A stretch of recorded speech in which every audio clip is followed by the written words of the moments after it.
just gonna be a talky one today. I don't really have anything to show you much. Maybe we'll do a little show and tell.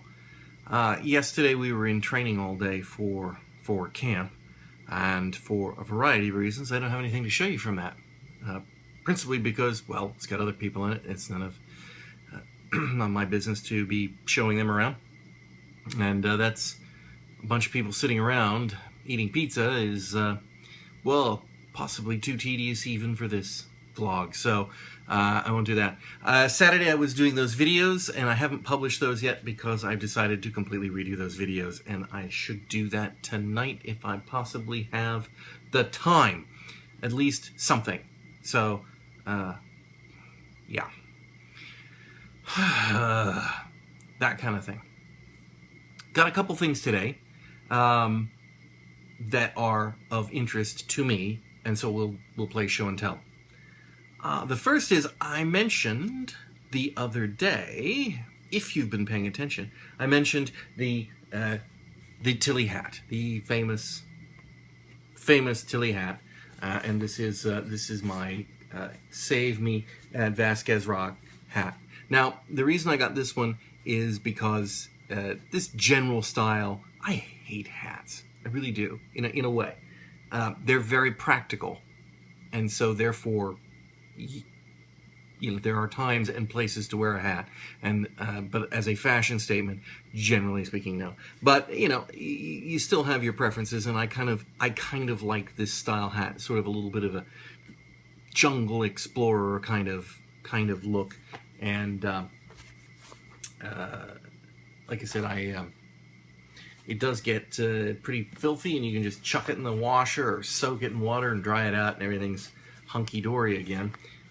But I went ahead and got my replacement cap, so I'll have two at camp this summer, because this one's a few years old. I expect many more years of use out of this hat, but nonetheless, I thought, well, I'll have two, and then I can swap them out, and I can sort of like owning more than one shirt, that you can have a different style. So instead of this style, I thought about going with another khaki one because of that whole jungle explorer kind of thing.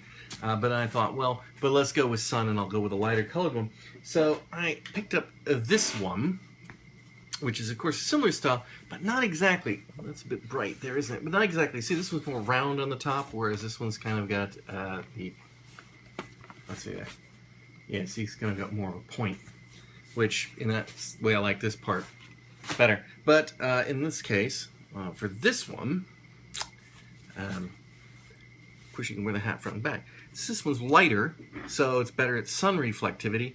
It's got the dark rim underneath, which is good for reflected light. It doesn't bounce back into your face, which is why you do that. And the feature I like on these hats is that you don't have to wear them like this. You can also pull them up and snap them down to your head there, to the side, and then you've got a sort of, I can't see what that looks like, but I'm sure you can see what it looks like. You've got this sort of turned up brim. It helps in the wind sometimes, depending on where the wind's coming from, but you still get your brim and your back coverage. And of course, if you put one down, you can do the slouch hat kind of look, and go with that. So you can play faux Australian if you so choose to do so. Interesting thing about the slouch hat.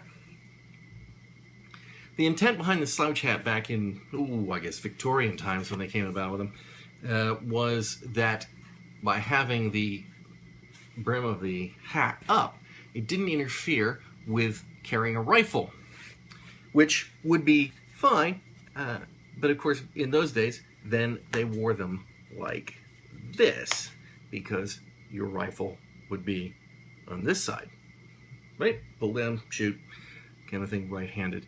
Although, and for some reason, and I'm guessing it's just sheer obstinacy, for some reason, the Australians wear the left side up. Maybe they carry their gun on the left. Maybe it's because they're on the opposite side of the planet and everything's upside down. I could try doing this upside down, but I think the hat would fall off. So yeah, anyway, I don't know what the deal is, but anyway, it's left side for the Australians, and right side if you're actually kind of using it as a practical hat for gun shooting. which I'm not. So there you go. I think that's all I have for today. Oh, no. I have got one other thing. Very important, actually. This is the whole point of this conversation. I have here a black box. Now, this is a Blu-ray, external Blu-ray player, Samsung, which I bought to archive some of my Blu-ray discs so that I can have them on my Apple TV instead of just on the Blu-ray.